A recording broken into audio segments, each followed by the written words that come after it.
solicitei. Já te solicitei no Instagram.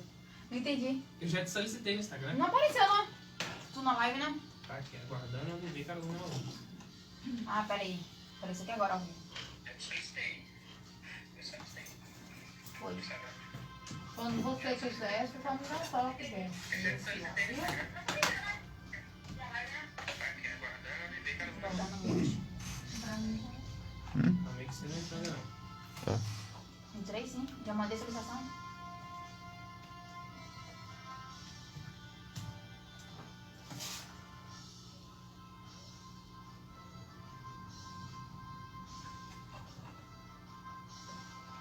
Dando como te aguardando. Nossa.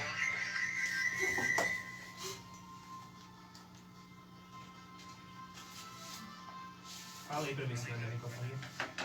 Oi, pessoal. Bom dia. Tá bem baixinho aqui no meio. Prontinho, pode começar.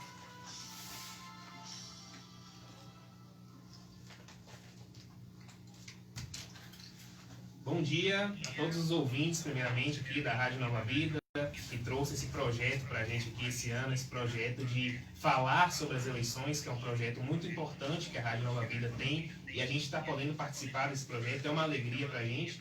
Então, bom dia a todos os ouvintes da Rádio Nova Vida, que estão aí conectados pelo 87.9, e bom dia a todo mundo do Instagram, que tá aí ligado no Instagram, @BentoBrito, @Carolina Morim. Bom dia para todo mundo e sejam bem-vindos aí para acompanhar esse bate-papo sobre crimes eleitorais. Bom dia, Carol. Bom dia, Ana. pessoal. Prontinho. Dr. Genivaldo, que é o juiz eleitoral aqui da nossa comarca, da nossa zona eleitoral, vai falar um pouquinho para a gente sobre esse assunto. Estou também em companhia de Carol, que vai me auxiliar aqui nesse bate-papo, a gente vai falar um pouco sobre o assunto. E aí, Carol agora tem a palavra para estender um pouquinho para a gente. Bom dia a todos e todas. Bom dia aos queridos ouvintes da Rádio Nova Vida. Estamos aqui hoje em um projeto muito interessante, que é para discutir um pouco com a população, com vocês da nossa comunidade brumadense, sobre os crimes eleitorais mais recorrentes nesse período, né, de eleições municipais. E hoje nós estamos aqui contando com a presença de Dr. Genivaldo Alves Guimarães, que é o juiz da nossa vara eleitoral aqui em Brumado. Como todo mundo já sabe, é de conhecimento público e notório. Dr. Genivaldo é um juiz, na verdade ele é um exímio funcionário público, quem conhece sabe, super produtivo, proativo, é um juiz acessível, incentivador. Eu falo isso no meu lugar de fala porque já fui sua estagiária e posso afirmar isso com precisão. Ele é uma pessoa extremamente honesta, então é um profissional do direito que poderá agregar muito na nossa discussão aqui hoje e fazer com que vocês, a população, as pessoas que muitas vezes não possuem um contato direto com esse mundo jurídico, entendam um pouquinho sobre essa parte criminal do direito eleitoral, do que é e do que não é crime. Bom dia, doutor Genivaldo, seja muito bem-vindo aqui. Bom dia, doutora Carolina, doutor Bento, servidores da rádio, senhoras e senhores ouvintes. No dia 15, próximo dia 15, de hoje a 9, mais de 147 milhões de eleitores deverão comparecer às urnas em todo o país. No âmbito da 90ª Zona Eleitoral, composta pelos municípios de Aracatu, Brumado e Malhada de Pedras, serão aproximadamente 68 mil eleitores. Nesses 3 municípios, temos aproximadamente 300 candidatos. Então, é um número bem elevado. Naturalmente, em todo período eleitoral, em especial quando se trata de eleições municipais, em que os eleitores estão mais próximos dos candidatos e há muitos interesses em jogo, aquele alvoroço, aquela exaltação de ânimos, são até compreensíveis, são naturais. E é possível que alguns dos senhores ouvintes, assim como eu, estejam um pouco desacreditados ou decepcionados com a crise na democracia representativa. Sinceramente, ao longo dos anos, eu tenho percebido que muitos candidatos, não todos, mas muitos, chegam ao poder por meio da fraude, da corrupção eleitoral ou compra de votos, do abuso do poder econômico ou político. Outros, bem intencionados, chegando ao poder, acabam se corrompendo, colocando os interesses próprios ou de seu grupo acima dos interesses do povo. Se esquecem que lá estão como mandatários, ou seja, como meros representantes da vontade do povo. Sempre é bom lembrar que, de acordo com a Constituição Federal, todo o poder emana do povo, que o exerce por meio de vereadores, prefeitos, deputados, senadores, presidentes. Mas eu sempre destaco que essa nossa eventual decepção não pode nos desestimular e jamais nos levar a ser omissos ou deixar de cumprir nossa missão. Ninguém deve fazer com que o eleitor sinta-se desestimulado, pense em não votar ou mesmo votar em branco, embora a urna ofereça essa opção. Estamos num período marcante para todos os municípios, para toda a nação brasileira, em que os eleitores escolherão no próximo dia 15 os prefeitos ou prefeitas, vice-prefeitos e vereadores. A Justiça Eleitoral está abrindo o caminho das urnas. E nós esperamos que os eleitores possam votar com liberdade, sinceridade, livres de qualquer assédio ou corrupção. Esperamos que cada eleitor entenda a importância de seu voto, saiba que seu voto tem valor, mas não deve ter preço. Doutor, o senhor... Prontinho, já voltou para mim? Pronto. O senhor até colocou na sua fala, né, falou sobre essa tentativa de muitos candidatos em adquirirem o pleito, em alcançarem o pleito por meio do abuso do poder econômico, utilizado dinheiro para chegar lá no poder. E aí a gente já aproveita o gancho que o senhor trouxe, para entrar no primeiro crime, que é o crime eleitoral de compra de votos, que é uma situação que, infelizmente, como eu já comentei em outra ocasião aqui na rádio, é um problema que faz parte da nossa democracia, que existe na nossa realidade aqui do nosso país, uma situação triste, que não deveria acontecer sob nenhuma hipótese, mas que está aí, está presente. E é interessante porque a compra de votos, ela tem uma abrangência muito grande, não apenas na tipificação do crime, não apenas no que conceitua a compra de votos, mas também abrange muita coisa na punição do crime. Porque quando a gente fala em tipificação, por exemplo, a gente vê que são diversas as situações que podem se configurar a compra de votos. Eu cheguei a ler algo no sentido até de oferecimento de cargos públicos, oferecimento de empregos, oferecimento de bens ou vantagens em troca daquele voto. A gente vê que isso é uma forma de abusar do poder econômico, é uma forma de utilizar o dinheiro para alcançar votos. E quanto à abrangência nessa punição, a gente vê que tanto o candidato quanto aquele aliciador, eles podem ser punidos, o candidato, a pessoa que vai se beneficiar com aquela compra de votos, bem como aquela pessoa que é usada para fazer isso, geralmente os cabos eleitorais, quanto o próprio eleitor que solicita esse tipo de vantagem ilícita, esse tipo de vantagem irregular, ele também acaba incorrendo nesse tipo de crime, acaba incorrendo nessa situação. E infelizmente, como já mencionado, a gente vê isso ainda, a gente vê muitas situações dessas. Quando a gente fala também em abrangência da punição, a gente vê que a lei ela traz também situações em que não necessariamente precisa estar explícita a compra de votos para que se configure como crime. Basta que se evidencie, basta que haja indícios que realmente aquilo está ocorrendo e que aquilo é uma coisa prejudicial, uma situação prejudicial para a própria democracia, para a própria lisura do procedimento. O senhor, enquanto juiz eleitoral, o senhor percebe que essa situação de compra de votos, ela ainda existe na nossa comarca, é uma situação presente aqui na nossa zona eleitoral. Brumado ainda vivencia uma situação de compra de votos. E qual é a postura da justiça nesse contexto? A justiça, ela é rígida, ela realmente verifica e pune com certa rigidez, ou não? Ainda existem dificuldades da justiça eleitoral para se coibir esse tipo de conduta? Muito bem.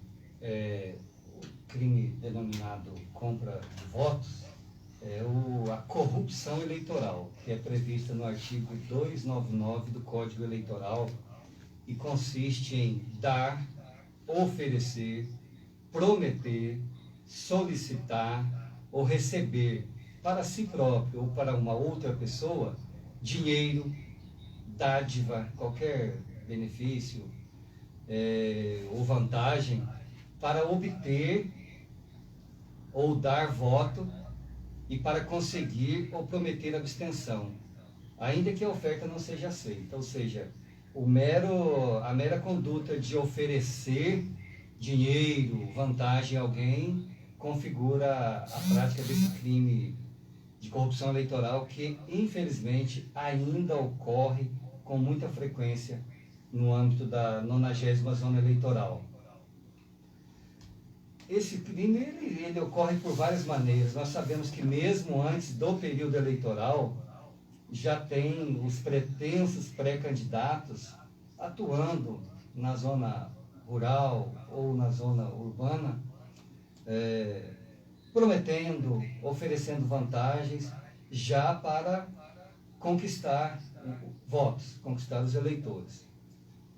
O sujeito às vezes percebe que pelas vias normais ele não tem a idoneidade necessária para assumir um cargo eletivo, ou ele percebe que pelas vias legais ele não chegaria ao poder executivo ou legislativo, aí ele parte para a corrupção eleitoral.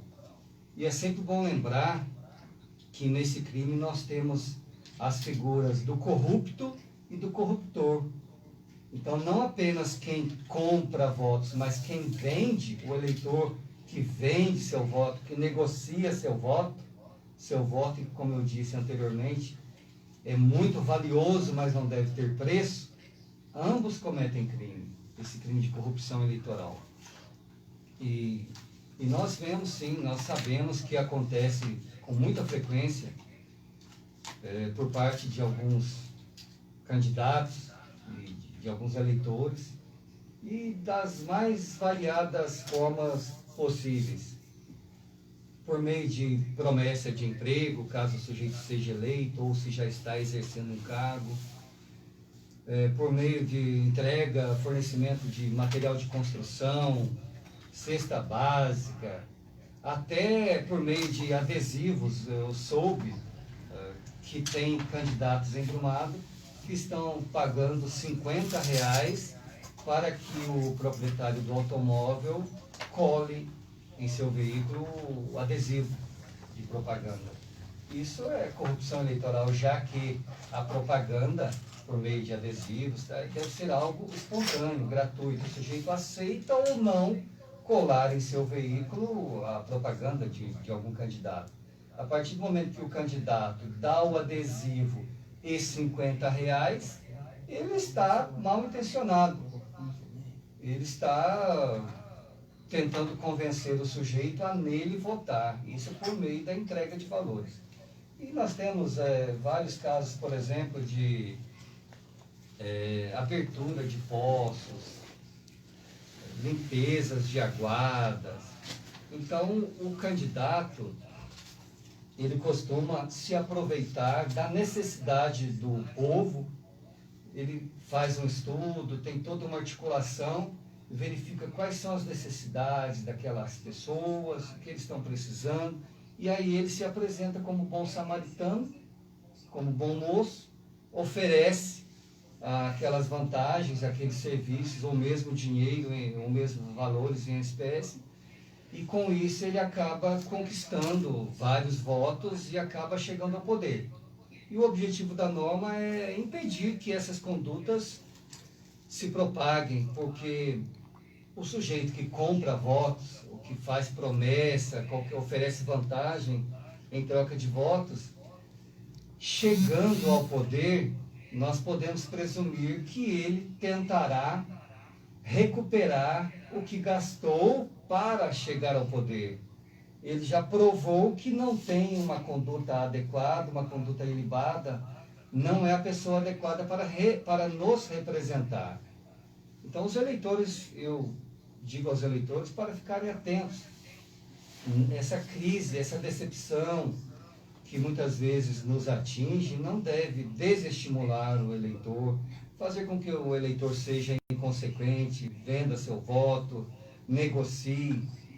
O eleitor tem que saber que o seu voto tem o mesmo valor que o de qualquer outro. Eu estou dizendo valor, não preço. Então, o candidato sabe disso. O candidato ele procura, por vários meios, angariar votos, negociando, comprando, prometendo. Então, isso é o que faz com que muitas pessoas que não sejam idôneas se tornem nossos representantes.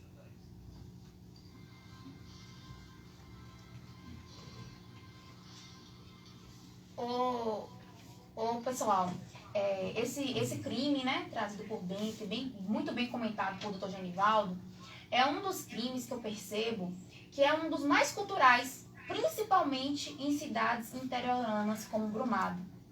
E eu percebo também, conversando com a população, conversando até com familiares e amigos, que as pessoas acham isso tão comum e tão cultural que nem imaginam e nem cogitam que isso possa ser um crime ou possa ser uma conduta imoral ou ilegal.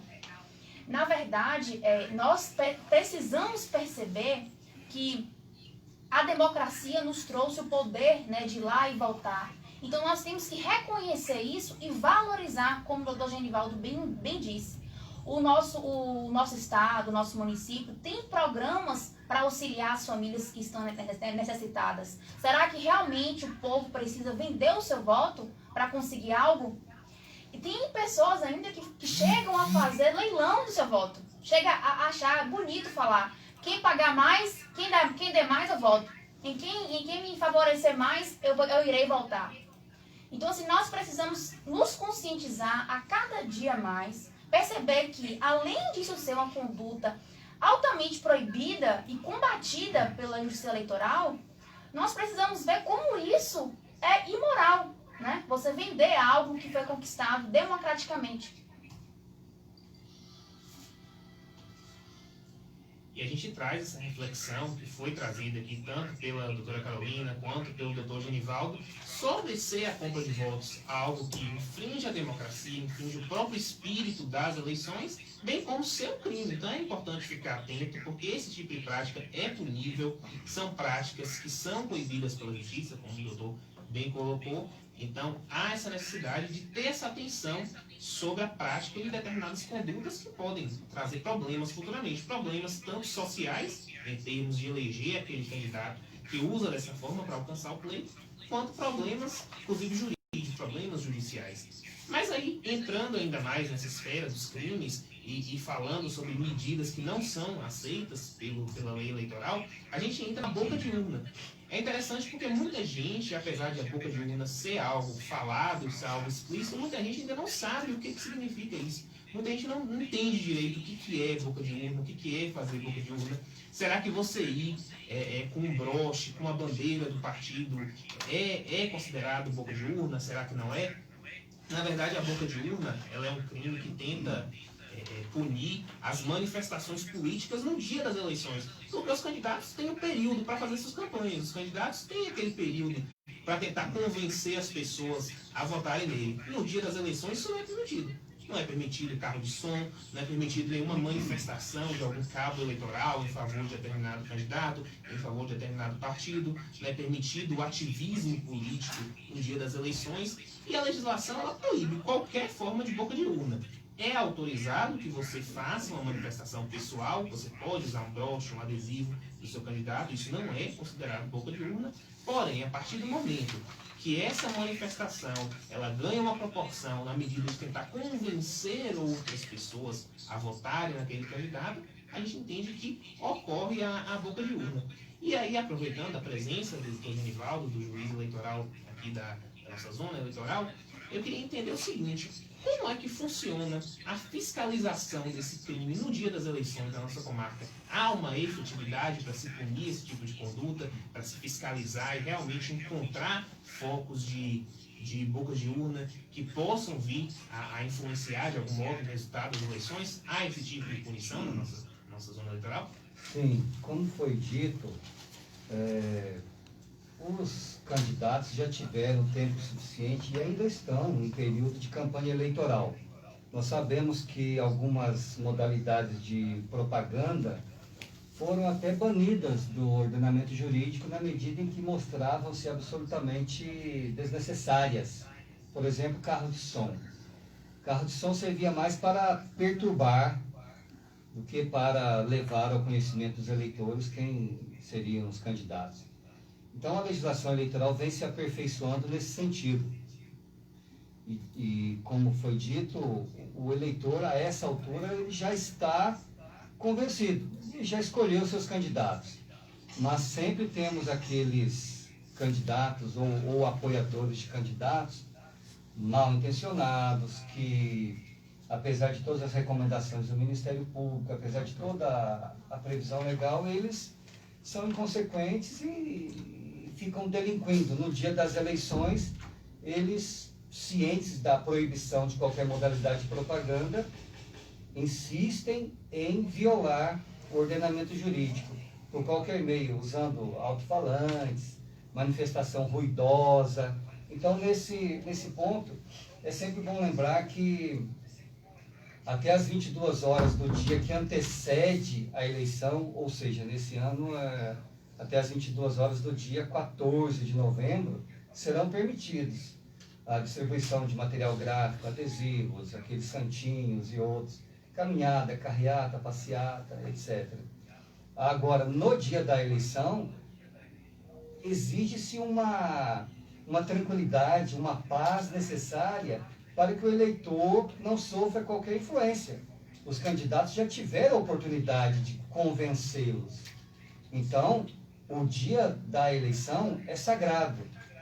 O eleitor tem que estar em paz para se dirigir às urnas e escolher, de acordo com o seu livre convencimento, o vereador ou vereadora, prefeito ou prefeita, que, de acordo com a sua convicção, sejam os melhores para nos representar.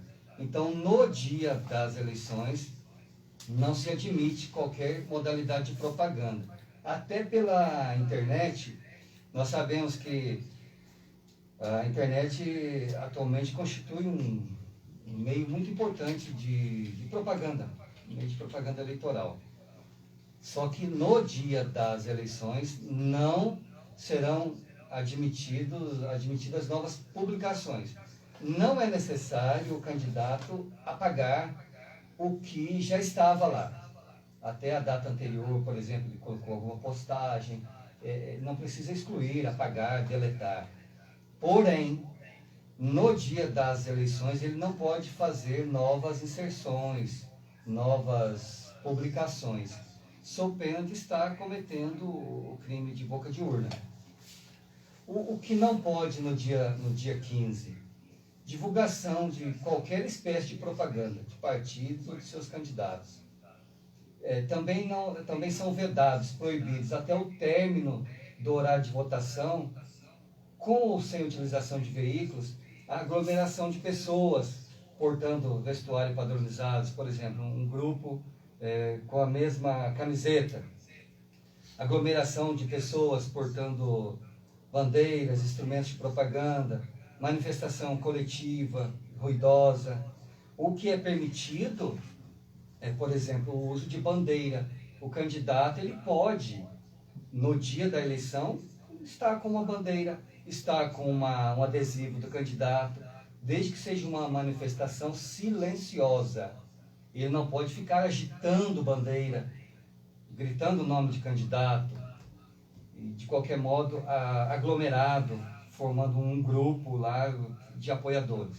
mas a manifestação individual e silenciosa, ela é permitida, sob pena de se configurar o crime que o Dr. Bento mencionou, denominado boca de urna, previsto no artigo 39, parágrafo 5º da Lei das Eleições, que é a Lei 9.504, de 97. Sobre a fiscalização que o advogado perguntou, é muito comum que até um candidato fiscalize o outro. A Polícia Militar já está instruída, já me reuni com todos os policiais da 34ª, eles estão cientes sobre os principais crimes que ocorrem no dia das eleições, sabem como agir, apreender veículos, apreender material de propaganda, conduzir a delegacia os infratores. Então existe sim, e a própria Justiça Eleitoral também tem pessoas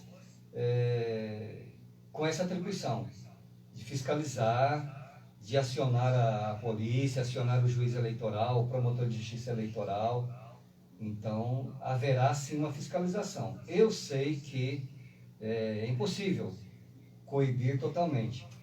Valendo lembrar que, ao contrário do que alguns pensam, o crime denominado boca de urna, ele não ocorre apenas próximo às sessões eleitorais onde tem urnas. Alguns pensam, para a configuração desse crime é necessário que a conduta tenha ocorrido na boca da urna, a porta da sessão eleitoral. Não, até mesmo no anel viário, até para lá da Magnesita, a título de exemplo, em qualquer lugar onde houver uma manifestação ruidosa, onde houver qualquer manifestação no dia das eleições que não seja permitida, estará configurado esse crime de boca de urna. E chegando ao nosso conhecimento, seja por meio de candidatos ou de qualquer cidadão, ou por meio da polícia, do Ministério Público, nós tomaremos as medidas necessárias para que o eleitor tenha aquela tranquilidade, ele não sofra mais influência. O período eleitoral, o período de propaganda eleitoral é sim para influenciar os eleitores, para tentar convencer os eleitores. Agora, no dia das eleições, ele já não pode sofrer qualquer influência, qualquer assédio.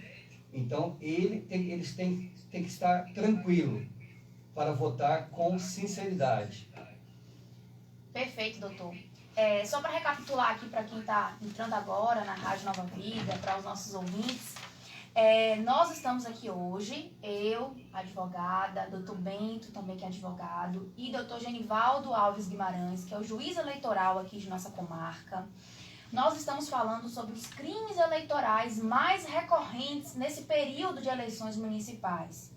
E nós já falamos da compra de voto. Isso mesmo, meus amigos, a compra de voto é crime para quem promete, para quem solicita, para quem recebe. Nós acabamos de falar sobre a boca de urna. O doutor Genivaldo brilhantemente nos trouxe um detalhe do crime de boca de urna, na verdade, que muita gente não sabia, que é o crime de boca de urna virtual, conhecido como crime de boca de urna virtual, que tem como seu meio de propagação a internet. Isso mesmo, senhores. A internet, aquele nosso Instagram que a gente está utilizando diariamente, o Facebook, as redes sociais como um todo. Muitas pessoas utilizam da internet para propagar esse meio, né? Essa prática de ficar impulsionando conteúdo no dia das eleições. O parágrafo 5º, como o doutor Genivaldo bem disse, ele fala que constitui crime no dia das eleições, ou seja, aquelas publicações que os candidatos fizeram ao longo da campanha, não precisam ser apagadas. E por que, Carol? Por que o legislador colocou isso? Quer dizer que está prejudicando vedando a nossa liberdade de expressão? Não, gente, como o doutor Genivaldo nos trouxe, é porque é um período muito propenso para as pessoas quererem naquele dia tentar de alguma forma induzir os eleitores, captar votos. E esse período, para você fazer a sua propaganda eleitoral, já foi utilizado, já foi regulamentado. Então, o dia da eleição é um dia para você realmente refletir, né? Como o doutor Genivaldo trouxe, é um dia sagrado. Então, nós temos a boca de urna, usualmente conhecida, culturalmente conhecida, e a boca de urna virtual, fiquem atentos, eleitores, porque vocês podem incidir também nessa conduta criminal. Perfeitas colocações aqui de doutora Carolina, doutor Genivaldo. Só um minutinho. Pronto. Perfeitas as colocações, doutora Carolina, doutor Genivaldo, sobre o crime de boca de urna, sobre esse tipo de manifestação nas redes sociais, esse tipo de manifestação ao vivo, esse tipo de manifestação no dia das eleições, essas condutas que são aí vedadas pela legislação eleitoral e que, como o doutor Genivaldo trouxe, são fiscalizados, os próprios candidatos fazem essa fiscalização entre si, bem como outros setores também da organização do Estado, da Justiça, estão fiscalizando e no dia pretendem sim coibir qualquer tipo de ataque, qualquer tipo de manifestação que não seja permitida no dia das eleições.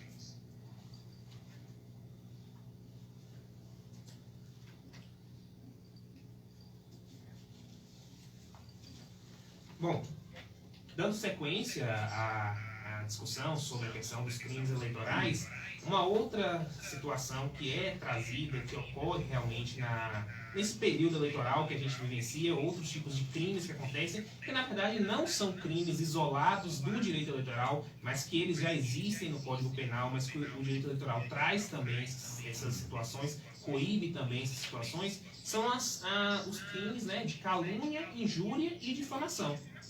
Sobre esses crimes, Carol, quer colocar alguma coisa? Vamos lá.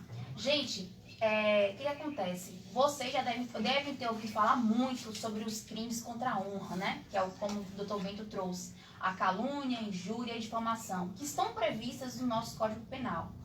Porém, o nosso Código Eleitoral fez questão de trazer esses mesmos crimes. Então, pelo princípio da especialidade, quando estivermos diante de um período eleitoral que ocorrer esses crimes contra a honra, utilizaremos do nosso Código Eleitoral. O crime de calúnia eleitoral está previsto no artigo 324 do Código Eleitoral. E o que ele quer dizer? O que é calúnia, Carol?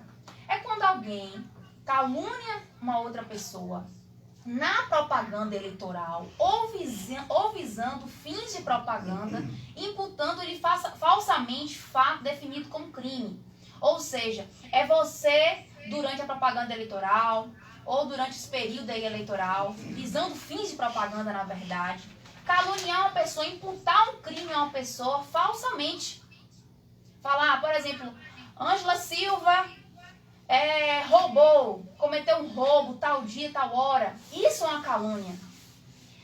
Temos também o crime de difamação, que está previsto no artigo 325 do Código Eleitoral, que é quando alguém é difamado, também nesse contexto de propaganda eleitoral, ou visando fins de propaganda eleitoral, e imputa algum fato ofensivo à sua honra, diferente da calúnia, que nós estamos imputando falsamente um crime a outra pessoa. A difamação está imputando alguma coisa, algum ato ofensivo à honra daquela pessoa. E temos também o crime de injúria eleitoral, que está no artigo 326 também do Código Eleitoral, que é quando, né, uma outra pessoa também nesse sentido de propaganda eleitoral, né, com a finalidade de propaganda eleitoral, ofende a dignidade ou decoro daquela outra pessoa. Nós precisamos lembrar que no parágrafo 1º do artigo 324 do crime de calúnia, o legislador trouxe: nas mesmas penas incorre quem, sabendo falsa imputação, apropala ou divulga. Ou seja, meus amigos, é você, é a senhora ou o senhor, que sabendo que aquele fato é mentiroso, que é uma falsa imputação, que aquele cidadão não cometeu crime, e mesmo assim você ajuda a divulgar aquela informação maliciosa, aquela informação falsa. Doutor Genivaldo, sobre esses crimes contra a honra, no contexto, né, eleitoral, pela sua experiência aqui em Brumado, em nossa comarca, e nas cidades circunvizinhas, o que o senhor tem nos dizer sobre eles? Acontece na prática realmente? Sim, doutora Carol. Tem acontecido, sim, inclusive por meio de vídeos compartilhados pelo WhatsApp.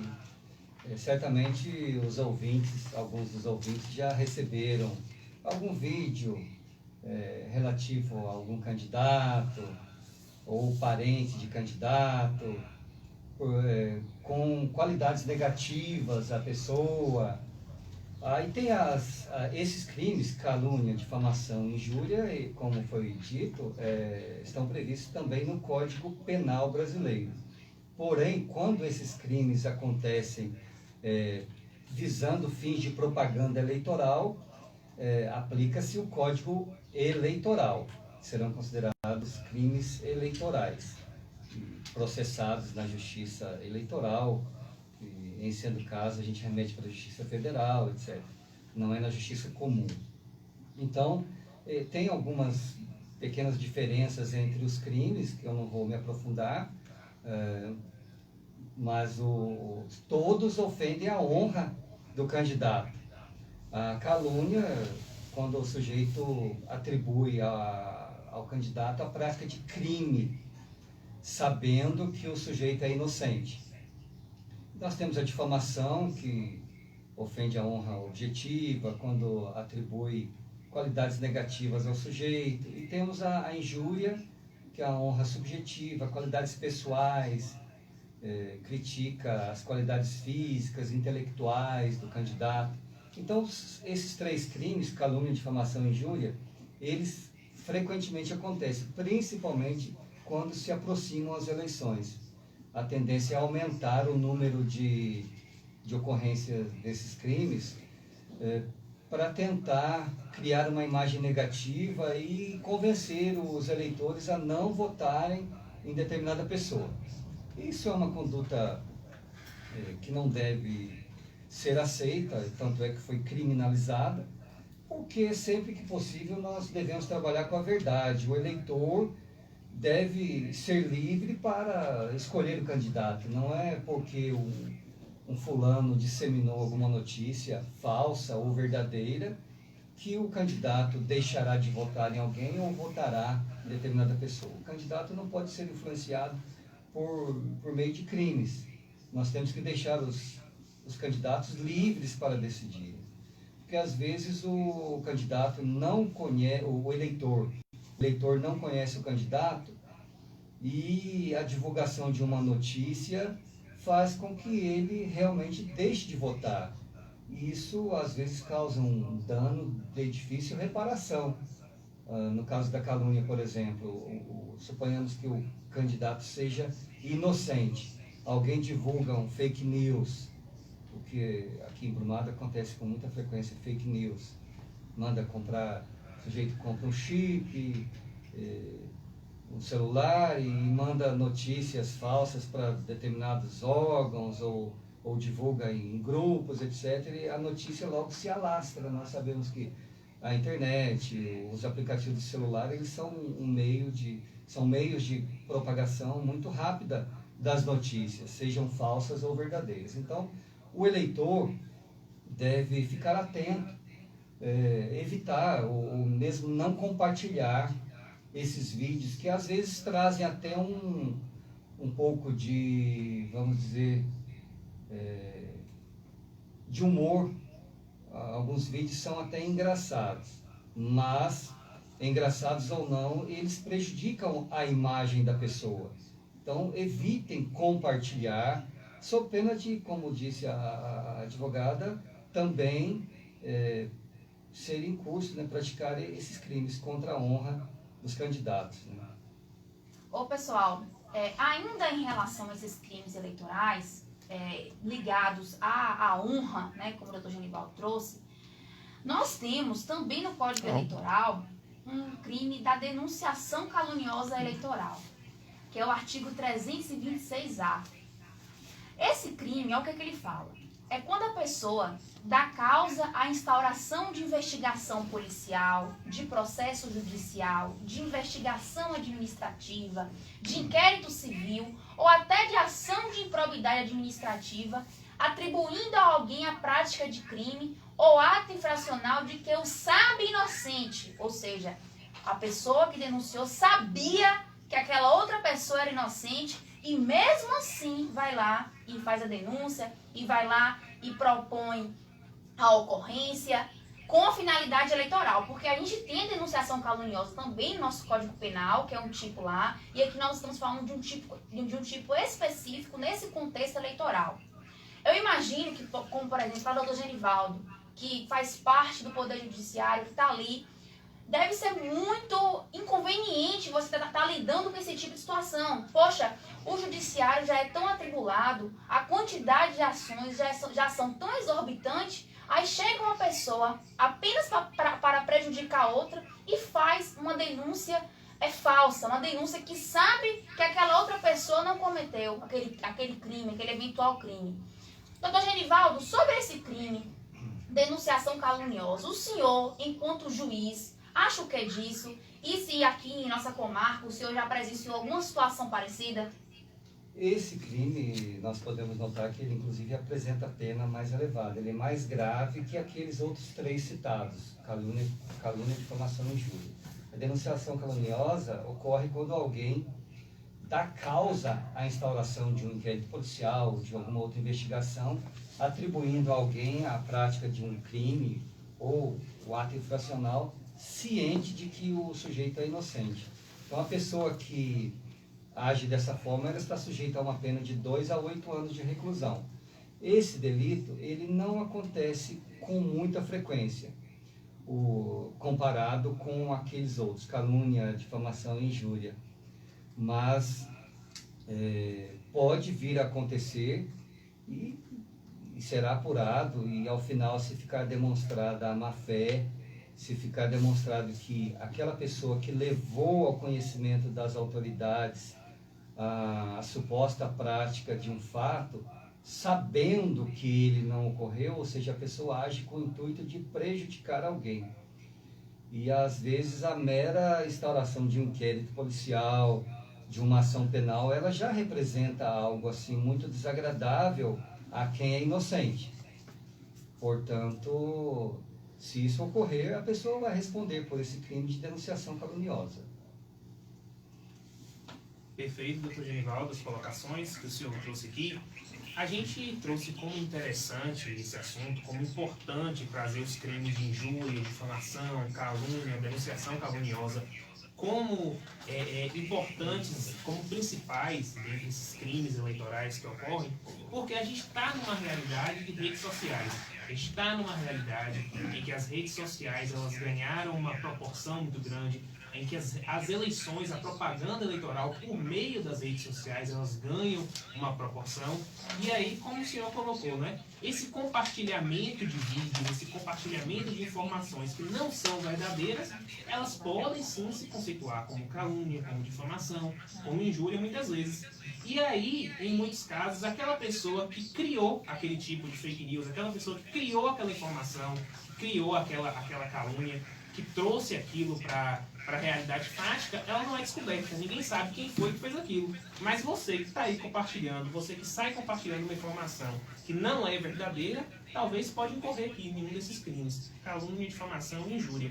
E aí, como o doutor Genivaldo bem trouxe, a calúnia é um crime muito grave. Se você pensar na calúnia numa perspectiva eleitoral, ela tem uma capacidade muito grande de influenciar no resultado das eleições, de influenciar na decisão de voto das pessoas. Então, por isso, ela precisa ser combatida.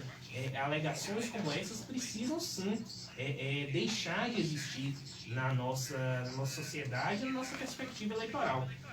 A difamação, por exemplo, é uma situação que chega a perder o controle, que a gente vê acontecer o tempo inteiro pelo WhatsApp, pessoas que enviam informações que não são verdadeiras ou que muitas vezes são verdadeiras, mas que não tem nada a ver com a vida política daquele candidato, que não tem nada a ver sobre a perspectiva que realmente faz sentido e que realmente tem uma importância dentro do jogo eleitoral e da corrida eleitoral. Então, essas situações, esse tipo de informação, elas fazem a diferença, elas influenciam de fato o resultado das eleições e, por isso, precisam sim ser combatidas.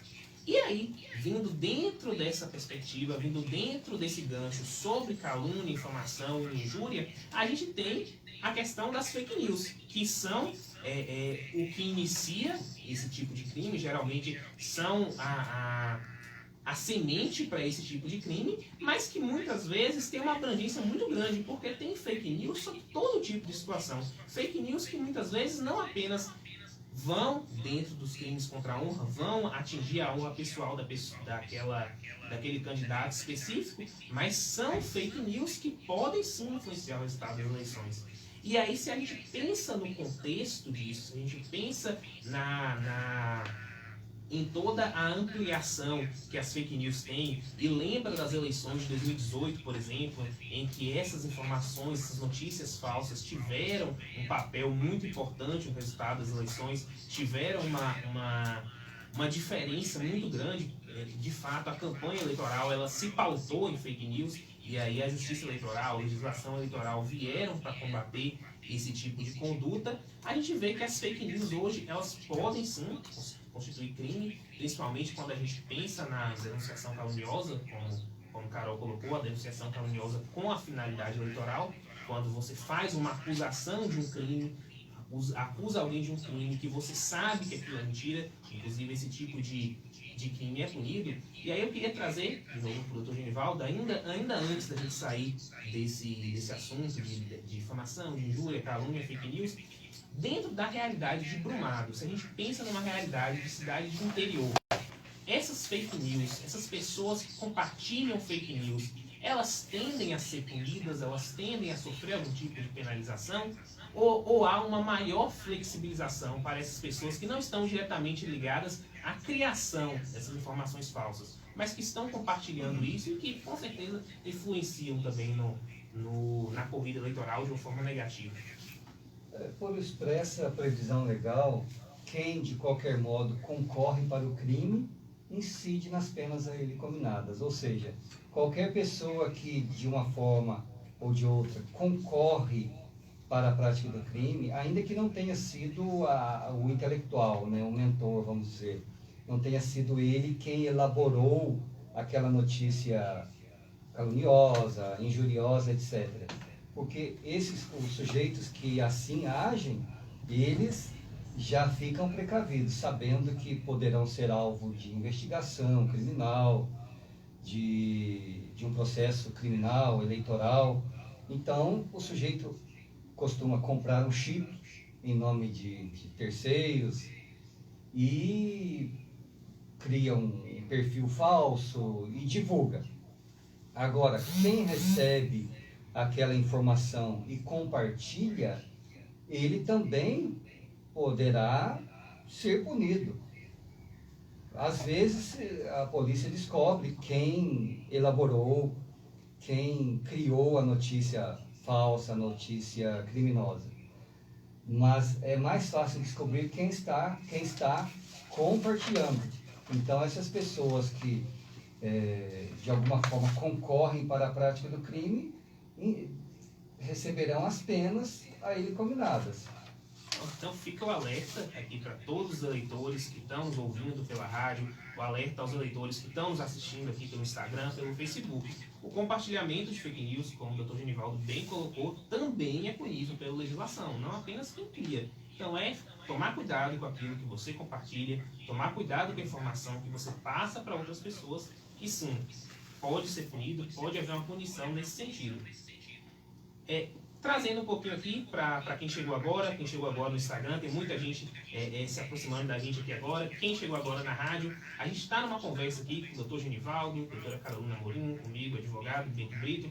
A gente está falando um pouco sobre crimes eleitorais, sobre que tipo de situações podem se configurar ou se conceituar como crimes eleitorais. É um bate-papo, algo descontraído, para que a gente possa aprender sobre esse assunto e tomar cuidado, né, para não incorrer aí em alguma dessas práticas que realmente podem trazer problemas jurídicos para a gente. E aí um crime eleitoral que aí eu vou pedir para o Dr. Genivaldo falar um pouco sobre ele na nossa realidade aqui em Brumado, é a questão do derrame de santinhos, aquela enxurrada de papel político que a gente vê no dia das eleições. Parece, inclusive, até acidentes já foram registrados por conta desse derrame irregular de santinhos no dia das eleições. É algo que traz um impacto ambiental muito grande, já houve discussões sobre isso. E aí, doutor, como é que é aqui em Brumado em relação a isso? Há esse problema aqui? É esse tipo de situação é coibida pela justiça? Sim, ocorre e é coibida. Nós sabemos que sempre na madrugada que antecede as eleições, nós temos aqueles mal educados, mal intencionados, que passam e jogam, normalmente em frente às sessões eleitorais, vários materiais de propaganda. Eu não digo santinhos porque na maioria das vezes o candidato não tem nada de santinho, né? Mas aquela figurinha chamada santinho porque, não sei se ainda usam, quando a pessoa falece, colocam uma homenagem, né? Data de nascimento, falecimento, é a fotografia do falecido. Então, esse material de propaganda, ele é comumente chamado de santinho. Mas o sujeito, o candidato mal intencionado, o porcalhão, o mal educado, ou aqueles que trabalham para ele, costumam agir dessa forma, derramando santinhos, material de propaganda, na madrugada que antecede as eleições, porque eles acreditam que, assim agindo, conseguirão alguns votos. Porque nós temos aqueles eleitores que, infelizmente, votam por mera obrigação e, às vezes, eles se deslocam às urnas, não obstante o grande período de propaganda eleitoral, o sujeito está indeciso, o eleitor está indeciso, aí ele cata aquele papel no chão e fala, vou votar nesse cara aqui. Vai, leva, copia o número lá e tal. Então, é por isso que agem esses mal educados que ficam sujando as ruas, sujando em frente aos locais de sessão. Então, isto, como eu disse, está previsto na lei das eleições, né, que é a divulgação de qualquer espécie de propaganda de partidos ou de seus candidatos. E, como foi dito, no dia das eleições não se admite qualquer modalidade de propaganda. E a chuva, o derrame desses santinhos, dos cartõezinhos com fotografia, nome, número dos candidatos, configura o chamado derrame de santinhos, né, que é uma modalidade de propaganda. No dia das eleições, ninguém pode entregar um adesivo. Os candidatos, os apoiadores já tiveram tempo suficiente. Respeitem os eleitores, respeitem a vontade dos eleitores.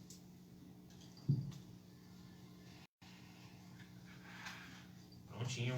Mais uma vez aí, evidentemente, trouxe o Dr. Genivaldo sobre essa questão, sobre esse problema em relação a esse derrame de santinho no dia das eleições. Eu estou aqui com o Ângela. Eu pedi um breve apoio para a gente começar a live e começar outra, porque tem um tempo certinho. Aí a gente continua daqui a pouquinho.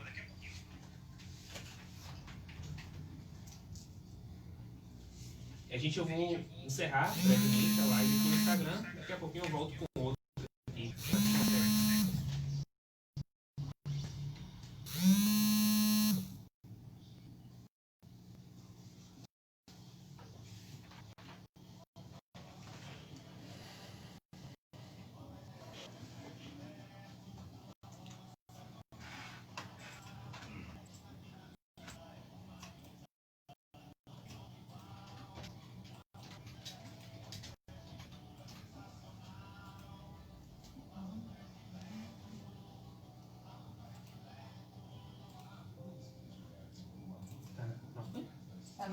Oral.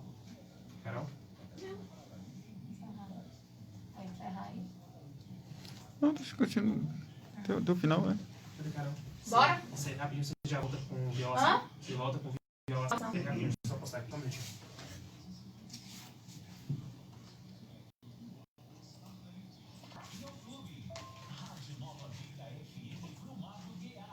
Pode voltar aqui? massa de novo, peraí.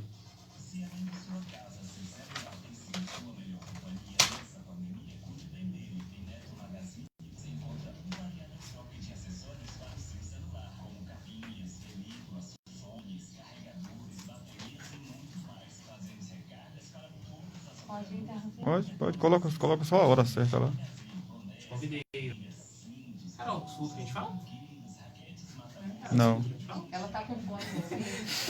Faz assim. Te convidei aí. Faz assim, Apareceu? mano. Pronto. Prontinho, estamos de volta. Vamos continuar aqui com nosso bate-papo aí sobre crimes eleitorais.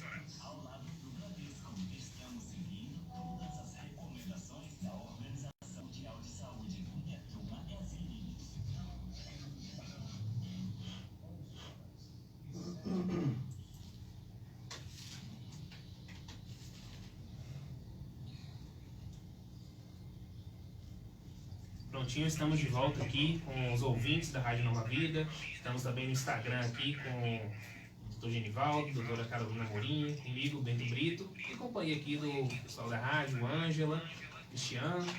Então, estamos nesse bate-papo aqui sobre crimes eleitorais. Já aprendemos muita coisa, muitos crimes que a gente muitas vezes não conhecia, não sabia. Já falamos sobre fake news, já falamos sobre boca de urna, sobre compra de votos. E agora a gente vai continuar nosso bate-papo sobre alguns outros crimes que também são importantes, que também acontecem, e muitas vezes as pessoas não sabem que podem incorrer na prática de um crime.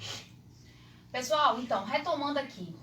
Nós estamos chegando no nosso terceiro o terceiro crime antes de acabar, que, como eu disse, né, o Código Eleitoral, gente, tem uma quantidade enorme de condutas tipificadas como crime. Nós selecionamos aqui hoje para debater com vocês cerca de 8 crimes, que são os crimes mais recorrentes, né, nesse período eleitoral.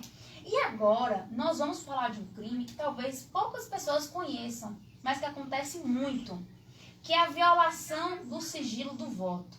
No artigo 312 do nosso Código Eleitoral, nós temos violar ou tentar violar o sigilo do voto.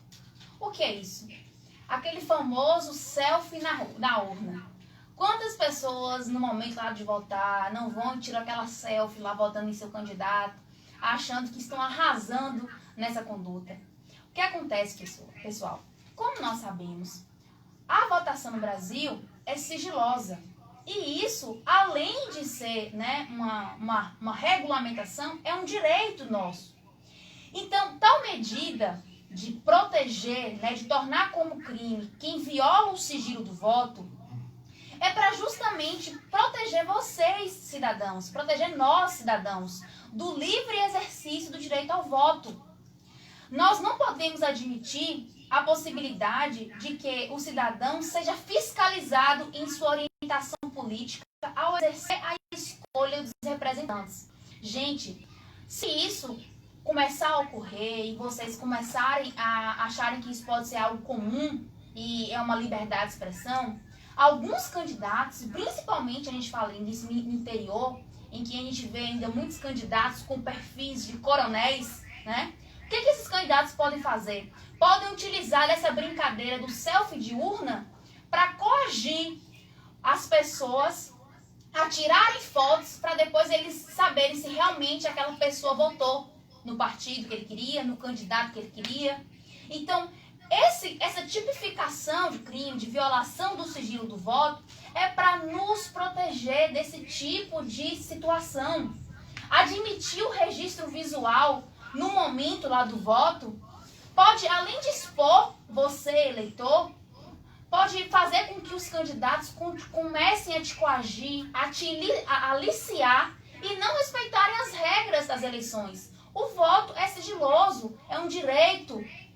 Então, esses candidatos, eles começariam de uma forma ali silenciosa a captar ilicitamente votos e, principalmente, reforço, a coagir vocês, a mostrar para eles que realmente, fulano votou em mim realmente, então tá tudo bem. Doutor Genivaldo, em relação a esse crime, o senhor acha que esse crime, o legislador ele foi feliz ao inserir essa conduta aí no rol dos crimes eleitorais? Ou o senhor acha que não, que isso é um tipo de situação que pode prejudicar a liberdade de expressão do indivíduo? Não, não pode prejudicar, porque o eleitor, ele não é obrigado a revelar em quem votou. Ele pode até dizer, se ele, após as eleições, falar, eu votei em fulano, ele não estará cometendo crime. Mas veja que o próprio Código Eleitoral, no artigo 103, ele garante o sigilo do voto mediante algumas providências. Por exemplo, o uso de urnas eletrônicas. No momento de votar, cada eleitor entra, fica atrás daquela cabina, né? Um papelão dobrado e tal, que ninguém vê. Ninguém pode ficar na janela sinalizando, gesticulando para o sujeito. Então a Justiça Eleitoral toma esse cuidado para que o eleitor, ao ingressar na sessão eleitoral, ele esteja livre de qualquer influência. Ele vai apresentar os documentos, vai assinar, etc. Esse ano, excepcionalmente, não será usada a biometria, mas ele somente ele vai para a cabina, vota, todo esse sigilo, ele é assegurado. A violação desse sigilo, ou seja, a prática do crime mencionada pela doutora Carolina, a prática desse crime ocorre de diversas formas, inclusive por meio de retenção de títulos eleitorais. Alguns, inclusive, exigem que o sujeito fotografe, né? Por isso que não será permitido ingressar com máquina fotográfica, com telefone celular. O eleitor não está obrigado a prestar contas a ninguém sobre em quem votou. O eleitor é livre, deve ser livre para decidir. Mas, por mais absurdo que pareça ser, eu já vi casos de retenção de títulos eleitorais. O sujeito, o candidato e seus apoiadores recolhiam os títulos das pessoas e entregavam momentos antes da votação e depois se reuniam. Então é um absurdo. Então o candidato, ele não está obrigado a revelar em quem votou. Outra maneira de forçar o sujeito, a gente percebe que alguns candidatos pressionam o eleitor a colar adesivos em seu carro, a colocar adesivos na janela de residências. E muitos eleitores ficam intimidados. Se eu não colocar, ele vai pensar que eu não voto nele. Ou, às vezes, o sujeito, mesmo não votando em alguém, ele coloca o adesivo para evitar represália. Isso é uma maneira de intimidação do eleitor. O eleitor, como eu disse, ele tem que ser livre. A Justiça Eleitoral realiza um trabalho incessante para preparar o caminho das urnas. Mas nesse trajeto nós sabemos que muitas irregularidades acontecem. O eleitor é muito assediado, alguns sofrem represália, alguns são coagidos a comparecerem em comícios, alguns são coagidos a demonstrarem a sua convicção política, o que é totalmente inadequado, totalmente impróprio ao regime democrático. Então, os candidatos têm que dar liberdade ao eleitor.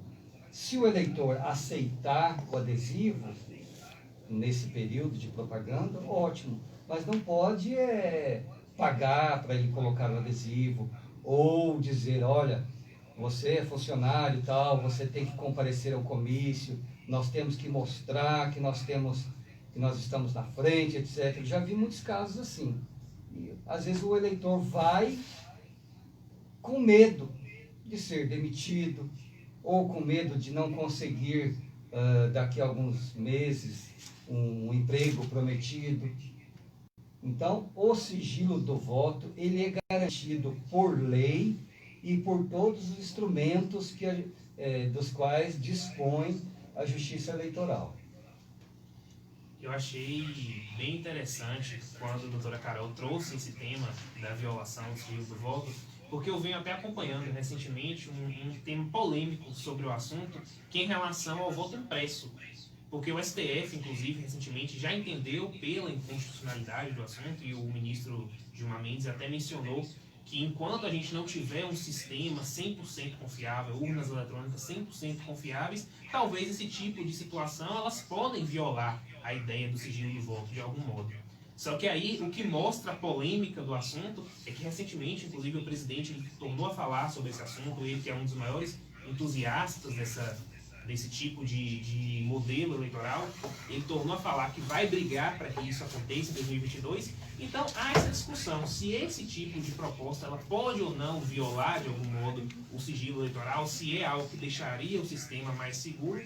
E aí a gente vê que esse clima de desconfiança em relação à segurança das eleições, ela vem se reforçando nos últimos meses, principalmente quando a gente vê agora as eleições americanas, que se intitulam uma democracia forte, mas que ainda assim há questionamentos sobre a fragilidade do sistema eleitoral. E aí há essa discussão sobre esse sigilo do voto no nosso país, até que ponto a gente pode permitir esse tipo de situação e se isso vai ou não afetar o sigilo do voto de algum modo. E aí, falando sobre essa questão de eleições e sobre a questão do dia das eleições, né, como o Carol trouxe, o sigilo dos votos, e esse dia que é importante, o dia mais importante para esses candidatos, muitos enfrentam algum problema, né, muitos candidatos, na verdade o problema é do eleitor e do candidato, que enfrenta o problema de que eleitores não conseguem ir até sua respectiva sessão eleitoral e não conseguem votar porque não tem transporte, não tem como se locomover, muitas vezes é distante, muitas vezes é dificultosa essa locomoção até a sessão eleitoral. E aí alguns candidatos, a gente sabe que não são movidos de boa fé, né? Eles fazem isso porque sabem que vão conquistar mais votos, eles oferecem transporte a esses eleitores, eles oferecem a esses eleitores algum tipo de facilitação para que eles possam sair de sua localidade, possam sair de sua casa e ir em direção à votação. Claro que eles vão oferecer esse tipo de facilitação, esse tipo de facilidade para aqueles locais que são arredios eleitorais deles, que são verdadeiras comunidades eleitorais daquele candidato. Então ele facilita esse transporte. Isso é permitido, doutor? A gente vê que a lei eleitoral traz uma situação nesse sentido, traz uma punição nesse sentido, fala que não se pode transportar eleitores de zona urbana, não se, é proibido esse tipo de transporte, esse tipo de facilitação a esses eleitores. Mas e aí? O que acontece aqui em Brumado? Há esse tipo de situação aqui em Brumado? E os eleitores de zona rural, será que eles podem receber esse tipo de facilitação de algum modo? Não. A Justiça Eleitoral, ao longo, durante todo o ano, já vem trabalhando no sentido de requisitar transporte. De acordo com a lei, somente a Justiça Eleitoral pode providenciar o transporte de eleitores. Isso para evitar o denominado voto de cabresto, que ainda ocorre e era muito comum naquela época dos coronéis. Eles reuniam os eleitores e praticamente botavam cabresto. Cabresto a gente coloca em cavalo, em mula, né? E vai puxando até a sessão eleitoral. A legislação e a Justiça Eleitoral se preocupam com isso. Nós já requisitamos dos órgãos públicos vans, micro-ônibus, diversos veículos. Já temos os motoristas cadastrados em Aracatu, Maiada de Pedras, Brumado. Isso já foi feito. Tem toda uma dinâmica para que os eleitores recebam o transporte até a sessão. Os eleitores da zona rural, eles vão votar. Não é permitido a ninguém que não seja Justiça Eleitoral fornecer. Em alguns estados, por exemplo, Amazonas, até barcos, aeronaves são requisitadas. Então a Justiça Eleitoral tem todo um trajeto já traçado, tem os motoristas cadastrados, toda a documentação verificada. Então não é permitido. Inclusive a prática desse transporte irregular de eleitores, ela configura crime previsto na Lei 6.091 de 1974. Não pode o sujeito contratar vans, deixar uma equipe toda esquematizada para transportar eleitores e garantir que eles votem em determinada pessoa. Cabe à Justiça Eleitoral por meio de veículos e motoristas previamente cadastrados, veículos identificados com a placa a serviço da Justiça Eleitoral, transportar os eleitores. Ninguém vai ficar a pé. Sempre haverá um transporte passando nas proximidades das residências, por mais distantes que sejam na zona rural. Sobre esse crime que o doutor Bento trouxe, que o doutor Genivaldo comentou, gente, ele é muito comum aqui na nossa região, nas cidades também circunvizinhas. Isso eu já ouvi de amigos, de pessoas que moram na zona rural, que por diversas vezes, eu vou votar em fulano, ele inclusive vai pagar uma van para vir buscar a gente aqui da comunidade e levar para votar em tal lugar. Então, gente, isso é irregular, como o doutor Genivaldo trouxe, como o doutor Bento trouxe, e isso, na verdade, é um crime, né? O candidato patrocinar o transporte, e no artigo que define isso como crime, tem também, além do transporte, refeições, não é mesmo, doutor? Sim. Tem candidato que, não satisfeito, além do transporte de uma van, patrocina até refeição, bebida. Então, isso também é proibido. Vamos ficar de olho nesse tipo de conduta, gente, sabe por quê? Porque muitos detalhes como esses podem, inclusive, dizer muito do candidato que vocês vão escolher. O candidato que diariamente, no decorrer de sua campanha eleitoral, pratica essas pequenas infrações, pratica esses pequenos crimes, isso pode dizer muito da postura dele ao longo, né, do seu mandato, caso ele ganhe. Perfeito. A gente vê, o doutor Genivaldo trouxe essa situação da justiça eleitoral, desse protagonismo da justiça eleitoral em providenciar que as pessoas votem, em providenciar que as pessoas cheguem até as urnas. E aí eu lembro daquelas campanhas que a gente sempre viu da justiça eleitoral, de levar as urnas até as comunidades mais isoladas que existem no Brasil. A gente vê que realmente há uma preocupação para que as eleições sejam feitas do melhor modo, para que todo mundo possa exercer o seu direito de votar, esse seu dever de votar, para que todos possam estar contribuindo da democracia do melhor modo, sem possibilitar e sem necessitar, como o doutor Genivaldo colocou, que candidatos façam isso. Necessitar que o próprio candidato ele coaja o eleitor a votar nele pelo simples fato de oferecer o transporte para ele ir até as urnas. Não, a justiça eleitoral ela assume esse protagonismo, ela mesma transporta e ela mesma leva essas urnas eletrônicas até o eleitor. Mais uma vez, retomando aqui nosso bate-papo, a gente está falando sobre crimes eleitorais. Eu vi que tem muita gente chegando agora aqui no Instagram. A gente está já se aproximando do encerramento dessa transmissão, mas a gente está aí conversando um pouquinho sobre esses crimes eleitorais, sobre o que a gente pode estar aprendendo sobre isso. E lembrando que essa live, as duas lives que foram feitas, né, elas vão ser divulgadas, elas vão ser disponibilizadas para quem quiser estar assistindo posteriormente. Agora a gente se aproxima aqui do último crime, a gente vai falar sobre isso. Uma situação, inclusive, polêmica em nosso município esses dias. E aí que a doutora Carolina vai apresentar para a gente. Vamos lá, pessoal. O último crime dessa manhã, né, dessa discussão, nos encaminhando aí para as considerações finais. Vamos falar de um crime agora que ganhou muita repercussão. Na verdade, o fato, a conduta, né, os comentários que surgiram em torno desse crime. Não só em nossa cidade, mas também nas cidades próximas, cidades vizinhas, porque foi o período mesmo de divulgação, que é o crime de divulgação de pesquisa fraudulenta. Isso mesmo, meus amigos. Divulgar uma pesquisa fraudulenta é um crime. E esse crime, ele está previsto na Lei 9.504, no artigo 33. Olha o que o artigo fala. As entidades e empresas que realizarem pesquisas de opinião pública relativas às eleições ou aos candidatos para conhecimento público são obrigadas, para cada pesquisa, a registrar junto à Justiça Eleitoral até 5 dias antes da divulgação as seguintes informações. Ou seja, para uma pesquisa ser divulgada, ela precisa respeitar determinados requisitos.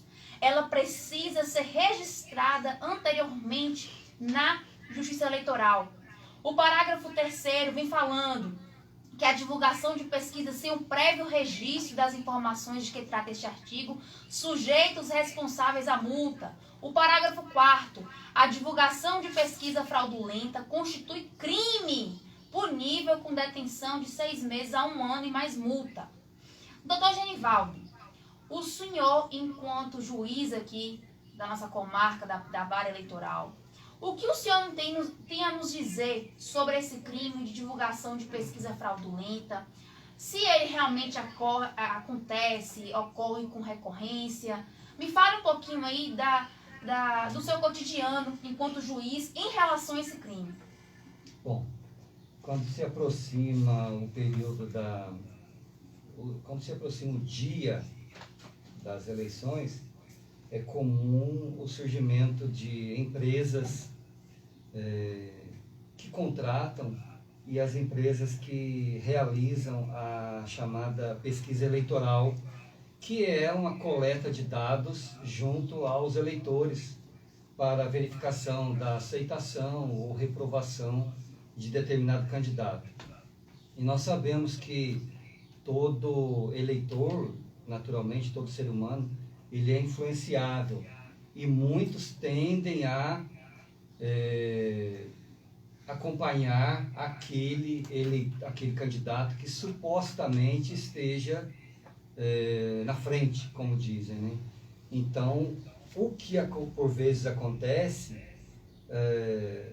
pesquisa que não preenche os requisitos legais, porque não basta a empresa responsável pela coleta de dados cadastrar no Tribunal Regional Eleitoral.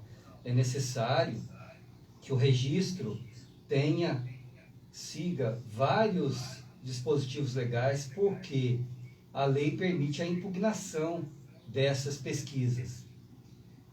Então, a parte adversária, qualquer interessado, ele pode ter acesso a esse registro, pode ter acesso a ver como foi utilizada, qual o critério que essa empresa utilizou ou pretende utilizar, como a divulgação será, etc. Tem que se admitir um controle prévio disso. Do contrário, se não houver nenhum controle, o sujeito poderá divulgar uma pesquisa falsa que não corresponde à verdade e com isto causar o que nós chamamos um desequilíbrio na disputa eleitoral. Então, sobre o tema, nós temos a lei eleitoral, a lei 9.504, no artigo 33, ela trata dessa matéria, e tem uma resolução do TSE. Nós sabemos que uma das competências do Tribunal Superior Eleitoral é a chamada competência normativa, que se dá por meio da expedição de resoluções. E nós temos a resolução 23.600 de 2019, que é específica sobre pesquisas eleitorais. E nós temos visto que algumas pesquisas não preenchem os requisitos, são incompletas, não possibilitam um prévio controle, ou por vezes trazem até informações inverídicas, e os eleitores que são influenciáveis, eles tendem a partir para aquele lado que supostamente está na frente. Então, daí a preocupação do legislador e da Justiça Eleitoral em verificar o preenchimento desses requisitos. Em sendo o caso, excepcionalmente havendo alguma impugnação, o juiz eleitoral vai analisar, vai decidir, e quem não se conformar poderá recorrer. O que não pode é uma empresa contrata outra para a realização da pesquisa, ocorre uma divulgação sem que a parte adversária tenha tido a oportunidade, tenha tido acesso prévio àquelas informações, e depois que a pesquisa é divulgada, os efeitos já estarão consumados. Isso os dados se tornam do conhecimento dos eleitores, e os danos são irreparáveis, já que as pesquisas exercem uma grande influência sobre o eleitorado. Por isso, devem espelhar a verdade. Doutor, antes de eu tecer alguns comentários sobre a fala do senhor, teve uma pergunta muito interessante aqui do Amailson, futuro advogado do Instagram aqui, que ele perguntou em relação às enquetes. É possível, é permitido se fazer enquetes sobre isso? Sim, as enquetes são mais simplificadas que as pesquisas eleitorais. As pesquisas necessitam de um registro prévio. Enquetes, elas não têm tanta força quanto as pesquisas eleitorais, que são formalizadas por meio de um registro, com preenchimento de vários requisitos, as fontes, de onde o sujeito tirou os dados, qual o questionário que foi submetido à apreciação dos eleitores, quais os nomes dos candidatos, etc. Perfeito. Como foi colocado aqui pelo doutor Genivaldo, para uma pesquisa eleitoral existir, para que seja divulgada uma pesquisa eleitoral, ela precisa cumprir os requisitos que foram até colocados pela doutora Carol. Então, para essa pesquisa ter alguma proporção, para ela existir no mundo jurídico, é necessário que cumpra essas exigências. E aí a imprensa local, inclusive, até noticiou recentemente algumas cidades vizinhas nossas aqui que tiveram problemas com pesquisas eleitorais, porque divulgaram pesquisas eleitorais, teriam divulgado pesquisas eleitorais sem cumprir, sem atender os requisitos específicos, muitas vezes específicos até pequenos, requisitos até pequenos, por requisitos que não trazem tanta diferença no resultado, mas que não podem. E a fiscalização está aí, os próprios candidatos eles se fiscalizam para que realmente as pesquisas elas demonstrem a realidade, elas sejam francas, elas exponham a opinião real do eleitor e não favoreça de nenhum modo algum candidato. Como foi colocado também, existem penalidades para isso. A Justiça Eleitoral ela coíbe esse tipo de prática. Então, quando uma empresa ela se propõe a realizar uma pesquisa ou um candidato ele fornece alguma pesquisa, se eles não cumprem os requisitos, eles são punidos. A Justiça vai punir esses candidatos, seja com multa, seja com outros tipos de penalidades, para que isso não volte a acontecer e que de forma alguma isso prejudique a corrida eleitoral. Eu vou estar em seguida aqui compartilhando, inclusive, uma postagem que eu fiz no @Bento Brito sobre o assunto, sobre pesquisas eleitorais, e nessa postagem interessante que traz uma informação sobre como vocês podem verificar se a pesquisa eleitoral feita na sua cidade, ela cumpriu os requisitos. E é interessante a gente ter essa informação, saber se a pesquisa eleitoral da sua cidade cumpriu os requisitos, porque isso vai ajudar muitas vezes até evitar que se compartilhe fake news. Já que a gente já falou aqui das fake news, né? E muita gente fala, tal pesquisa é falsa, tal pesquisa é irregular, tal pesquisa foi comprada. Será que foi? Será que realmente aquela pesquisa ela atendeu ou não aos requisitos que a lei exige? Então é importante estar sabendo como verificar isso e realmente providenciar esse tipo de informação.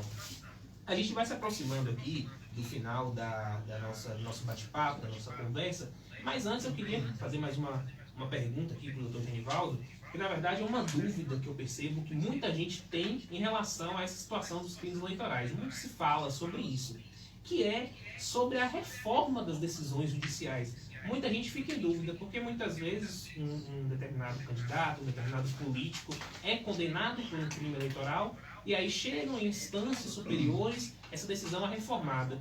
E aí, por conta disso, muita gente entende, muita gente acredita que a justiça ela não tem credibilidade por conta disso, ou entende que isso é uma falha da justiça. Então, eu queria que o senhor explicasse para os cidadãos entenderem o que acontece, por que existe essa possibilidade de, muitas vezes, alguém ser condenado aqui, depois essa decisão ela ser revista em outro momento. O que realmente acontece na justiça? Para deixar bem claro para o eleitor, para que ele entenda essa situação.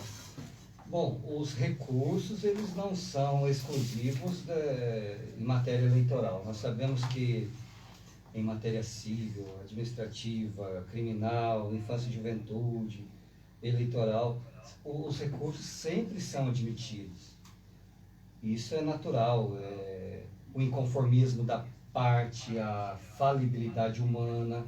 Então, o Poder Judiciário, e vamos mais especificamente a Justiça Eleitoral, ela é composta das zonas eleitorais, dos tribunais regionais eleitorais distribuídos nas capitais dos estados e do Tribunal Superior Eleitoral. Então é natural que, havendo um julgamento pelo juiz zonal, que é o juiz da zona eleitoral, no caso de Brumado, Aracatu, Malhado de Pedras e Brumado, é natural que a parte recorra, seja o candidato, seja o Ministério Público também, que é parte. Então é natural que, por vezes, uma vez ou outra, ocorra uma reforma da decisão, seja parcial ou total. Isso não é demérito nenhum ao juiz eleitoral, até porque muitas vezes o juiz eleitoral decide, a parte recorre ao Tribunal Regional Eleitoral em Salvador, ocorre uma modificação total ou parcial da decisão, o Procurador Regional Eleitoral recorre ao TSE e este acaba mantendo a sentença do juiz eleitoral zonal. Então, por exemplo, no âmbito civil, uma investigação de paternidade, o sujeito é réu numa investigação de paternidade. Ao final de toda a produção de provas, foi declarado pai, com ou sem exame de DNA. Ele pode recorrer dessa decisão. Uma prestação de alimentos. O juiz fixou em determinado valor. São 3, 4, 5 filhos. A parte recorre. O Tribunal de Justiça pode alterar, modificar esse valor, ou mesmo exonerar. Então, os recursos nos processos, sejam eleitorais ou de outra natureza, eles são perfeitamente normais. Existe, expressa previsão legal. E, como disse o ministro Barroso, Luiz Roberto Barroso, do Supremo Tribunal Federal, a eventual reforma da sentença de um juiz de primeiro grau não significa que ela esteja errada. Isso não significa que tenha havido erro. Pode ter havido uma interpretação diferente. O direito, ao contrário da matemática, não é uma ciência exata. A matemática, você coloca lá 10 mais 10, são 20. Agora, em se tratando de questão jurídica, se você pegar um processo que já esteja na fase de sentença e distribuir uma cópia a 5 juízes, provavelmente as sentenças serão diferentes. Cada juiz tem uma maneira de enxergar aquela matéria, cada juiz foi educado de uma forma, tem os seus convencimentos, é lógico, e isso não pode prevalecer sobre a lei. Nós usamos a mesma legislação, só que o juiz é livre para decidir, desde que o faça de forma fundamentada, exaustivamente fundamentada, criteriosa, analisando os fatos, aplicando a lei. Mas, como eu disse, se distribuir um mesmo processo a 5, 10 juízes, as sentenças serão diferentes. Da mesma forma, o juiz da zona eleitoral, vamos citar como exemplo, nós tivemos recentemente os registros de candidatura, acho que 300 registros de candidatura. Em alguns casos, eu permiti, teve impugnação, o Ministério Público Eleitoral impugnou, e eu analisei, interpretei que não, o candidato pode recorrer. Eu entendo que esse crime pelo qual foi condenado não causa a inelegibilidade, e permitir que o sujeito registrasse a candidatura. Aí o impugnante recorreu e o TRE entendeu que não, que realmente aquilo é um crime contra a administração pública, não é etc. E impediu o registro. Aí o sujeito pode concorrer, mesmo sub judice, né, sob julgamento. E da mesma forma, em alguns casos, eu acolhi a impugnação. Falei, realmente, esse candidato não pode concorrer. O sujeito recorre e o Tribunal Regional Eleitoral em Salvador tem um entendimento diverso. Se eventualmente houvesse um recurso ao TSE em Brasília, poderia haver um outro entendimento. Então, o importante é o juiz fundamentar a sua decisão, analisar, descrever os fatos, aplicar a lei, possibilitando o recurso. Porque a parte inconformada, seja quem foi condenado, seja o Ministério Público Eleitoral que ajuizou uma ação criminal eleitoral, possa recorrer. E nas minhas sentenças, eu procuro ser bastante criterioso. Quem não se conformar tem o amplo ordenamento jurídico para recorrer. Quem não se conformar pode até discordar da lei, discordar das decisões. O que não é correto é atacar a existência da lei ou atacar o juiz que precisa aplicar a lei. Então é por isso que ocorrem reformas. Isso não é demérito, isso acontece em todas as zonas eleitorais, em todos os ramos do direito. Então é nesse sentido.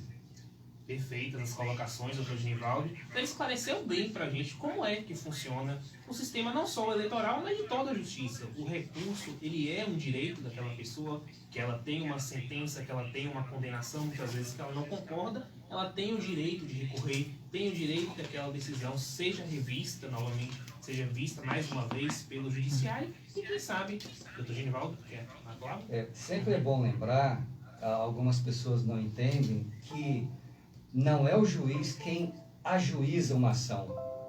Muitas vezes as pessoas tendem a publicar coisas no sentido de que a decisão foi reformada, como se isso fosse demérito, de forma alguma. Nós temos que considerar que o juiz, obviamente, é o julgador. Nós temos o autor, o réu e o julgador. Normalmente quem propõe uma ação eleitoral é uma coligação ou é o Ministério Público Eleitoral. O juiz manda notificar o réu. Vamos falar de uma ação criminal. O juiz notifica o réu, ele apresenta a sua defesa, junta documentos, arrola testemunhas, tem toda uma instrução processual. Depois temos as alegações finais, o promotor de justiça eleitoral faz seus argumentos finais, depois o réu por meio de advogado, e ao final tem a sentença, da qual cabe recurso.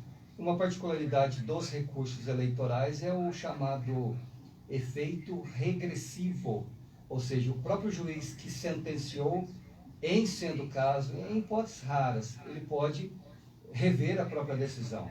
Não revendo, a mantém e remete os autos ao Tribunal Regional Eleitoral em Salvador, onde os juízes eleitorais daquele tribunal reapreciam a matéria, por vezes tem um entendimento diverso sobre um crime, ou sobre outro crime, ou sobre todos os crimes.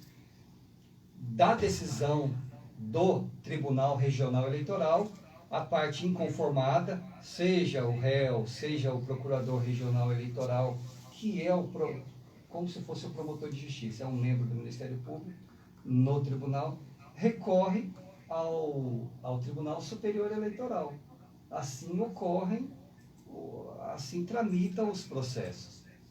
E é muito importante isso que o doutor Genivaldo está trazendo, para que a gente entenda a dinâmica processual, até mesmo para a gente entender o papel do advogado dentro de um processo, seja eleitoral, seja de qualquer outro processo, de ter um advogado de sua confiança o acompanhando, para que possa fazer valer todos esses direitos que o doutor Genivaldo trouxe, para que realmente o direito ao recurso seja efetivado, para que a pessoa ela tenha a oportunidade de buscar no judiciário uma tentativa de reformar aquela decisão. Muitas vezes foi condenado, pode não ser em uma instância superior, e desse modo fazer valer todos os direitos daquele cidadão, daquele acusado, daquele réu, dentro de um processo judicial. Doutora Carolina, doutor Genivaldo, quer fazer mais alguma colocação antes? Como eu disse, quem ajuiza a ação não é o juiz. O juiz julga. E o juiz, ao julgar, ao presidir um processo, o juiz não pode ter medo de desagradar quem quer que seja. Da mesma forma, não pode o juiz querer agradar alguém. Muitas vezes, aliás, na maioria das vezes, uma das partes sai contrariada. A não ser quando ocorra, por exemplo, na vara civil, um acordo, a homologação de um acordo. Aí o juiz simplesmente homologa o acordo e todos saem satisfeitos. Agora, quando o juiz julga, normalmente uma das partes sai inconformada e que recorra. Não, o que não deve é ficar atacando o juiz. Tem os métodos adequados. Tem um vasto ordenamento jurídico à disposição. E eu sempre digo, o juiz não pode ter medo de agradar ou desagradar alguém, desde que trabalhe corretamente. O juiz tem o seu convencimento, o juiz aplica a lei, porque eu sempre digo, quando os juízes tiverem medo, nenhum cidadão dormirá tranquilo. E o recurso, inclusive, é uma forma de usar a lei para você questionar a decisão do juiz sem precisar atacar o juiz, como o senhor colocou. Exatamente. Doutora Carolina, quer uma Perfeito. pergunta? Gente, pela adiantada da hora, nós estamos chegando ao fim, efetivamente. Para quem eventualmente esteja chegando agora, nós estávamos batendo um papo aqui, eu e o doutor Bento, aqui na Rádio Nova Vida, com o doutor Genivaldo Guimarães, o juiz da zona eleitoral aqui de Brumado, sobre os crimes eleitorais mais recorrentes nesse período de eleições municipais. E terminarei minha fala aqui me despedindo de vocês, agradecendo a vocês pela presença, pela participação, tanto nos Instagrams, quanto no Facebook, quanto no site da rádio. E o último ponto que eu gostaria que o doutor Genivaldo aproveitasse para fazer as considerações finais dele, é porque a gente discutiu aqui cerca de 8 crimes eleitorais mais recorrentes. E o que acontece? Nós não podemos esquecer que essas pessoas que eventualmente vierem a incidir nesses crimes, elas vão ter garantidas os direitos, na verdade, as garantias constitucionais e processuais dessas pessoas. As pessoas que responderem ou que estão respondendo a algum crime eleitoral, mesmo dentro do processo eleitoral, elas terão respeitado o devido processo legal, o contraditório, a ampla defesa, porque a gente tem que lembrar que a forma no processo penal, a forma quando a gente fala em investigação criminal, em procedimento como um todo, a forma ela é garantia. Sobre essa perspectiva, o que o senhor tem a nos dizer, doutor Genivaldo, já para finalizar? Bom, toda pessoa processada, seja no âmbito civil, criminal, eleitoral, ela tem assegurados o contraditório, a ampla defesa. Em se tratando de crimes eleitorais, da mesma forma, o sujeito terá direito a um advogado, se ele não puder contratar, o juiz vai nomear um advogado, mas em se tratando dessas questões, sempre tem advogados. É muito comum o sujeito até contrata um escritório de advocacia em Salvador. Eu tenho um grupo de juízes eleitorais, às vezes os colegas dizem, foi nesse sentido, a decisão tal. Aí o sujeito foi para fazer lobby, ele busca aquele melhor escritório em Brasília, por exemplo. Então, normalmente, em crimes eleitorais, não precisa nomear advogado a ninguém. O sujeito pode pagar, na maioria das vezes. Mas, se eventualmente alguém processado por um crime eleitoral não puder constituir um advogado, ele jamais será julgado sem ser ouvido. O juiz providenciará a nomeação de um defensor. O que eu percebo é que, em muitos casos, alguns até abusam desse direito de várias formas, inclusive pedindo constantes adiamentos de audiência, se valendo de incidentes manifestamente protelatórios, porque o objetivo do sujeito muitas vezes é atrasar o andamento das ações, não só apenas criminais. Eu estou há quase 20 anos na magistratura, já atuei na zona eleitoral de Condeúba, por um tempo lá em Barreiras, agora em Brumado. Quando tem mais de um juiz na comarca, a cada 2 anos existe um rodízio. Então a gente percebe, por exemplo, uma ação que ao final poderá culminar com a cassação de um mandato. Alguns fazem de tudo para retardar o andamento da ação. Predomina o entendimento de que processos dessa natureza deverão estar julgados em 1 ano, no máximo 1 ano após as eleições. Porque o mandato, vamos falar de eleições municipais, dura 4 anos. E se o juiz não for cauteloso, enérgico o suficiente, o sujeito termina o mandato sem julgamento. Isso é ruim para ele e para a parte contrária que ajuizou a ação. Então, com certeza, toda pessoa que acusada de algum crime ou que for investigada numa AIGE, por exemplo, Ação de Investigação Judicial Eleitoral, ela terá direito ao contraditório, à ampla defesa, tem um vasto ordenamento jurídico à sua disposição. E o que a Justiça Eleitoral tem que fazer é realmente assegurar seus direitos, mas também não permitir abuso do direito de defesa. Sob pena de, como disse lá o alemão Goering, a justiça sem a balança é a força bruta. A espada sem a balança é a força bruta. Agora, a balança sem a espada é a impotência do direito. Então tem que haver um equilíbrio.